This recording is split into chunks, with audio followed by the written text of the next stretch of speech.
Today, the entire church proclaims that Jesus Christ is King of the universe. We proclaim in this liturgy that he is King. And it's an opportunity for us to take stock at the very end of the liturgical year, which ends this week.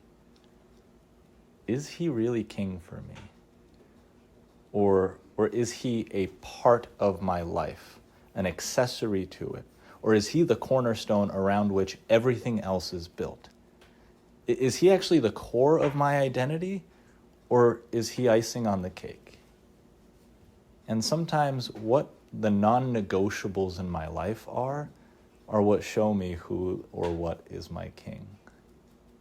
What I structure my life around and the priorities that I have, that tells me something. That's why it's beautiful that we're here at kickoff. It's actually a beautiful thing. It seems this small sacrifice, but it actually means so much. In all of heaven, it reverberates that we are proclaiming right now that we have this King. That even though we can love so many different things, and he actually rejoices. He's not a jealous King. He says, I gave this to all of you. I gave all of this to you so that you can actually love it and rejoice in it.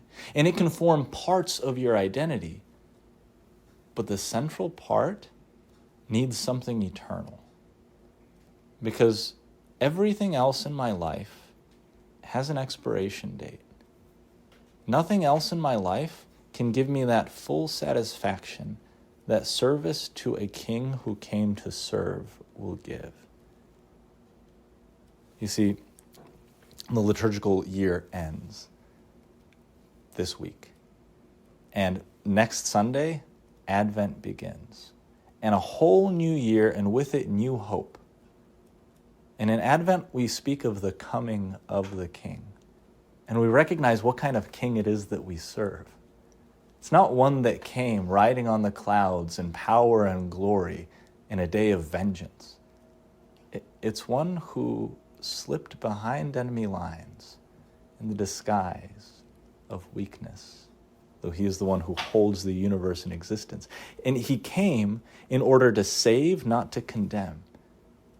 He came in order to win us by bonds of love rather than just being awestruck at his glory.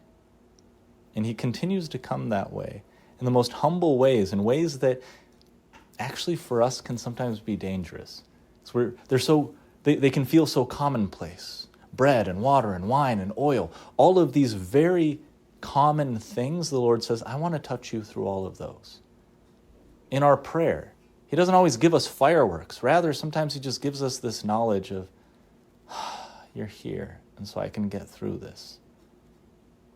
Sometimes he speaks to us not in a booming voice from the clouds, but from a good conversation with a friend that we happen to have 3 days later.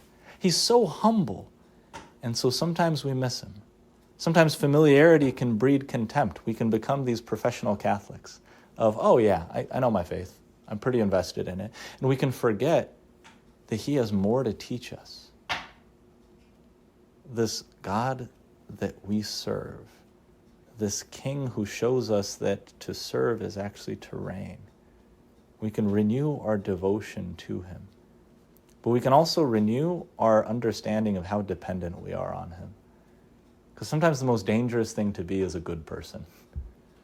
Because that can fool me into thinking, I don't need to change anything in my life. Look, I go to Mass every Sunday. Or look, I am very generous with what has been given to me. Or I happen to know my faith better than maybe the average Catholic. And so I'm good. And the Lord says, it's not just about you being good. It's about you being close to me. And sometimes those moments when you reach your wit's end, when you realize that my moral strength has run out, and I realize my wretchedness, it's then that the Lord says, okay, good, come close to me, because you're not too wretched for me. Rather, this is exactly when I want to connect to you most. He doesn't want us to be good far apart from him, but to know the goodness of being close to him. And today, as we proclaim him as our King, we ask for a renewed devotion in treating him as such every moment of our days. Recognize that he's come not to subjugate, but to actually exalt us, to bring us to his level. And as we prepare for Advent, we might say, how can I spend this next liturgical year learning to love you more, with more of a personal relationship of recognizing my prayer is not just this obligation, but it's my private audience with the King of the universe. And I get to bring to you my heart, not as I wish it were, but as it truly is. And that's what you get the King of the universe, right? What do you get? The person who has everything? The one thing that only you can give, your heart as it truly is. And so as he gives us his at this Mass, we give him ours and thus proclaim him our King.